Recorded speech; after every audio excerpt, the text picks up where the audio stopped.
जय श्री राम भक्तों स्वागत है आपका हमारा चैनल देववाणी में। भक्तों, आपको हमारी कथाएं कैसी लगती हैं हमें कमेंट करके ज़रूर बताएं। भक्तों, हमारी कथाओं को लाइक अधिक से अधिक करें, इन्हें शेयर करें और हमारे चैनल को अधिक से अधिक सब्सक्राइब करें। भक्तों, आपसे एक गुजारिश है, हमें इंस्टाग्राम पर फॉलो करें जिसका लिंक डिस्क्रिप्शन में दिया गया है। तो चलिए शुरू करते हैं आज की कथा। जय श्री कृष्ण। भक्तों, आज हम कथा श्रवण करेंगे एक औरत की मजबूरी। आइए कथा श्रवण करें। मैनपुरी नगरी में एक छोटा सा गांव था। उस गांव में एक गरीब परिवार रहता था। उस परिवार में पति पत्नी और उनके 2 बच्चे, एक लड़का और एक लड़की थे। पत्नी का नाम मीना था। वह लोगों के घरों में साफ सफाई और बर्तन साफ करने का काम करती थी। उसके मन में यह इच्छा थी कि वह अपने बच्चों को पढ़ा लिखा कर कुछ काबिल बनाए, लेकिन उसके पति का कोई स्थायी काम ना था। कभी उसको काम मिलता तो कभी नहीं मिलता। इसलिए मजबूरी में मीना को लोगों के घर में साफ सफाई का काम करना पड़ता था। मीना जब काम पर जाती तो रास्ते में एक मंदिर पड़ता था। मंदिर की सीढ़ियों से ही ठाकुर जी और किशोरी जी के दर्शन होते थे।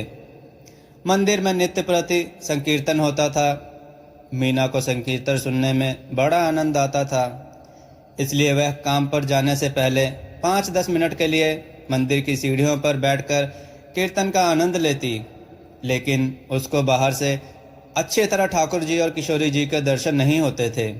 अपने गरीब अवस्था, फटी हुई साड़ी के कारण उसको हमेशा शर्मिंदगी महसूस होती। यदि मैं मंदिर के अंदर जाऊंगी, कहीं पुजारी जी मुझे बाहर ना निकाल दें। इसलिए वह मंदिर की सीढ़ियों पर बैठकर संकीर्तन का आनंद लेती थी। वह हमेशा देखती लोग ठाकुर जी और किशोरी जी के लिए नित्य प्रतिदिन तरह तरह के पकवान बनाकर उनको भोग लगाकर उनकी सेवा करते थे। कुछ भक्त नए नए पोशाक लेकर आते और कुछ स्त्रियां मंदिर के प्रांगण में सेवा और पोछा लगाती नजर आती हैं। उसका भी बड़ा मन होता था वह भी ठाकुर जी को भोग लगाए, नए वस्त्र लेकर आए, ठाकुर जी के मंदिर प्रांगण साफ करे। लेकिन अपनी इस मैली कुचैली अवस्था के कारण मंदिर के अंदर ना जा पाती थी, क्योंकि मंदिर के अंदर हमेशा बड़े बड़े सेठ सेठानी और अमीर लोग ही आते थे, जिसके कारण उसको अंदर जाने में लज्जा महसूस होती थी।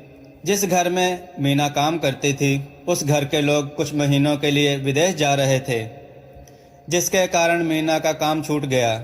मीना के पास अब कोई काम नहीं था, इसलिए वह घर से तो आ जाती थी, लेकिन मंदिर की सीढ़ियों पर घंटों बैठी रहती थी और ठाकुर जी की और किशोरी जी की सेवा करते लोगों को देखती रहती।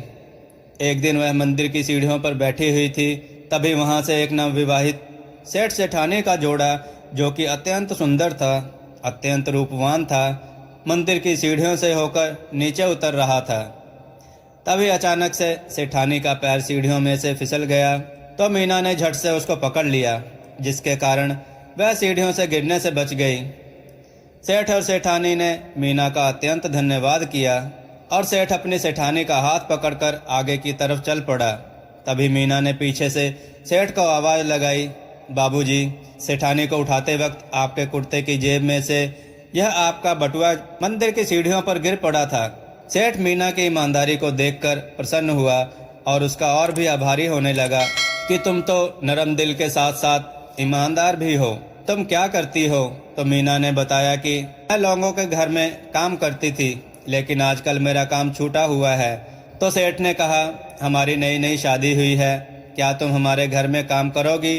तो मीना ने सहर्ष स्वीकार किया, लेकिन सेठ ने कहा, हमारा घर तो यहाँ से काफ़ी दूर है, तुम ऐसा करो कि रोज़ मंदिर आ जाया करो और हमारे साथ हमारे घर चला करो।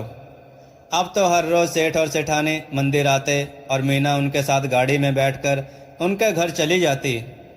सेठ सेठानी का घर घर नहीं बल्कि आलीशान महल जैसा था। मीना घर को देखकर अत्यंत प्रसन्न हुई। उसने तो स्वप्न में भी इतना सुंदर घर नहीं देखा था। घर में एक अजीब तरह की अलौकिक शांति थी। अजीब तरह के इत्र की खुशबू घर के चारों ओर फैली हुई थी। घर के हर कोने में आनंदमय वातावरण था।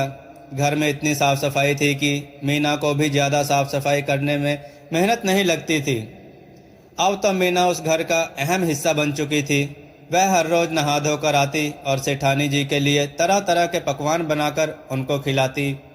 सेठानी के अत्यंत सुंदर रूप को देखकर वह सेठानी को कहती थी, क्या मैं आपका श्रृंगार करूं? और वह बहुत सुंदर तरीके से सेठानी का श्रृंगार करती। उसके हाथों में मेहंदी लगाती, कभी उसके बालों में गजरा लगाती, कभी उसके पाँव में पायल पहनाती। सेठानी हमेशा बहुत खुश होकर मीना को कहती कि तुम्हारे द्वारा किया गया श्रृंगार सेठ जी को बहुत पसंद आता है। सेठ सेठानी के घर में काम करते करते मीना के घर की हालत भी सुधर चुकी थी। सेठ की शहर में बहुत जान पहचान थी, जिसके कारण मीना के पति को भी एक अच्छी नौकरी मिल गई थी। उसके घर के हालात अब बहुत ही अच्छे हो गए थे। मीना के अब बच्चे बहुत अच्छे स्कूल में पढ़ने जाने लगे। अब मीना पहले जैसी गरीब ना रही। अब उसके पास इतना धन इकट्ठा हो गया था कि वह भी अपने घर में नौकर रख सकती थी, लेकिन वह सेठ सेठानी का घर को नहीं छोड़ना चाहती थी। एक दिन अचानक ही ना जाने कैसे उसके मन में यह भाव आया कि सेठ सेठानी की सेवा करते हुए मुझे इतनी देर हो गई है, अब तो मेरे पास भी इतना धन है कि मैं भी नौकर रख सकती हूँ। लेकिन फिर उसने सोचा, नहीं, मुझे अपने घर से ज़्यादा तो सेठ सेठानी के घर से लगाव है। अगर मैं अपने घर में भी जाती हूँ तो मेरी आत्मा इस घर में और सेठ सेठानी की सेवा में लगी रहती है। अगले दिन जब वह मंदिर की सीढ़ियों पर खड़ी थी तो उसको सेठ सेठानी लेने नहीं आए। ऐसे ही 2-3 दिन हो गए, उसको वह लोग लेने नहीं आए। अब मीना बहुत चिंतित रहने लगी, सेठ सेठानी ठीक तो होंगे? किसी अनिष्ट की आशंका से मीना के शरीर में अजीब सी उथल पुथल होने लगी। वह सारा दिन मंदिर की सीढ़ियों पर बैठी रहती थी कि शायद सेठ सेठानी थोड़ी देर से आते होंगे, लेकिन आज भी वो ना आए। मीना काफ़ी सालों से उनके घर जा रही थी, इसलिए उनके घर का रास्ता उसको पता चल चुका था। तो वह अगले दिन सुबह पैदल ही उनके घर चल दी। काफ़ी देर चलने के बाद वह उस जगह पहुंची तो वह देखकर हक्की बक्की रह गई कि वहां पर तो कोई आलीशान घर है ही नहीं। वहां एक वृक्ष के नीचे एक छोटा सा मंदिर बना हुआ है, जिसमें छोटे छोटे ठाकुर जी और किशोरी जी की प्रतिमा पड़ी हुई है। वह इधर उधर भाग भाग कर सबसे पूछती रही, यहाँ पर जो आलीशान घर था वह कहाँ चला गया। सब लोग कहने लगे, क्या तुम बावरी हो गई हो? यहाँ तो सालों से कोई भी घर नहीं है, यहाँ तो वृक्ष के नीचे यही एक छोटा सा मंदिर बना हुआ है। मीना तो अपनी बात पर अड़ी रही। मैं तो उनके यहाँ सालों से काम कर रही थी, लेकिन किसी को भी उनके घर का पता मालूम न था। मीना तो पागल हो चुकी थी और रोती रहती थी कि मेरे सेठ और सेठानी कहाँ चले गए हैं। मैं जिनके यहाँ सालों से आ रही हूँ उनका यहाँ घर है ही नहीं। लगातार 1 सप्ताह वह वहाँ आती रही, लेकिन उसको उस घर का पता ना मिल सका। थक हार कर वो उसी मंदिर में गई। आज वो मंदिर की सीढ़ियों पर ना बैठकर मंदिर के अंदर चली गई, क्योंकि अब वह पहले जैसी गरीब ना रही थी। आज उसने साफ सुथरे कपड़े पहने हुए थे। आज ठाकुर जी और किशोरी जी के मंदिर में उनकी प्रतिमा के दर्शनों को करके वह एकदम से अचंभित हो गई। अरे यह तो वही सेठ और सेठानी के रूप जैसी प्रतिमा है। अब उसका माथा ठनका। जिनके यहाँ मैं सालों से काम कर रही थी वह ठाकुर जी और किशोरी जी थे। क्या उन्होंने मेरे मन के भावों को पढ़ा था कि मैं उनकी सेवा करूं, मैं उनको भोग लगाऊं, मैं उनके लिए नए नए वस्त्र बनाकर उनको पहनाऊं, उनके प्रांगण की सेवा करूं?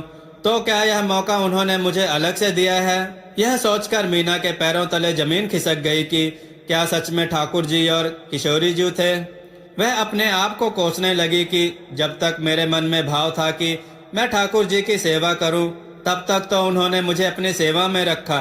लेकिन जब मेरे मन में यह भाव आया कि अब तो मेरे पास इतना धन हो गया है कि मैं भी नौकर रख सकती हूँ, तो तब उन्होंने मेरे मन के भावों को पढ़ा और उन्होंने मुझे अपनी सेवा से मुक्त कर दिया। वह ठाकुर किशोरी जी की प्रतिमा के आगे जोर जोर से रोने लगी और क्षमा मांगने लगी, जिसके कारण आज मैं यहाँ तक पहुँची हूँ। आज उन्होंने मुझे सेवा मुक्त कर दिया है।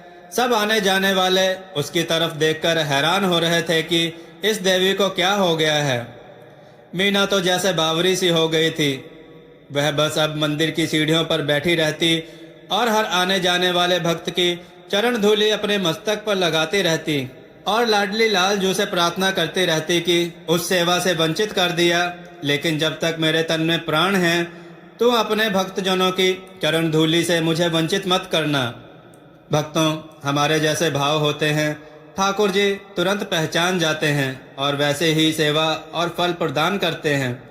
इसलिए हमें ठाकुर जी के प्रति सेवा भाव सच्चे मन से रखनी चाहिए, क्योंकि ठाकुर जी भाव के भूखे हैं, ना कि धन के। इसलिए जैसे जिसकी भावना वैसा ही फल ठाकुर जी और किशोरी जी हमें देते हैं।